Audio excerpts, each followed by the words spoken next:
Le reflux gastro-œsophagien est une pathologie extrêmement banale que l'on voit chez 20 à 30% des adultes, qui est bénigne, et que l'on voit chez un quart des nourrissons. De quoi s'agit-il? Il s'agit tout simplement, comme son nom l'indique, d'un reflux du liquide gastrique vers l'œsophage.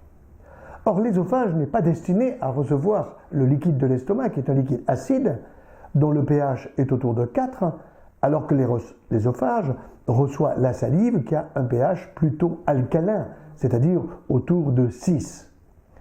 Le reflux gastro-œsophagien est très classique dans notre société pour plusieurs raisons. D'abord chez le nourrisson. Très souvent, les mamans sont contentes de voir leur enfant assez goulu, qui prend rapidement le sein ou le biberon, mais elles ne se rendent pas compte qu'elles remplissent très vite l'estomac de l'enfant, lequel n'a pas eu le temps de se vider au-delà vers l'intestin par l'intermédiaire de l'ouverture du pylore, ce qui fait que l'enfant a du reflux. Et ce reflux, on le voit avec le lait qui remonte et sort parfois jusque par les trous de nez. Il faut tout simplement que la maman soit patiente, qu'elle demande à l'enfant lui-même de patienter en lui expliquant que oui, il a bien faim, il a bien soif du lait du biberon ou du lait du sein maternel, mais qu'il faut un peu de patience. Et tout cela rentre dans l'ordre et il n'y a pas besoin d'hospitalisation qui souvent d'ailleurs débouche sur ce qu'on appelle des bronchiolites parce que tout simplement l'enfant, en régurgitant, il y a un peu de lait qui passe vers les bronches et crée à ce moment-là une irritation respiratoire. Chez l'adulte, je l'ai dit, le chiffre est beaucoup plus important.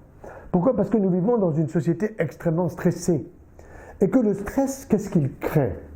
Eh bien, tout simplement, il crée une mauvaise vidange gastrique, d'une part, avec une contraction du pylore qui est assez fréquente, et d'autre part, une sécrétion acide importante de l'estomac qui s'évacue donc d'une manière insuffisante vers l'au-delà de l'estomac.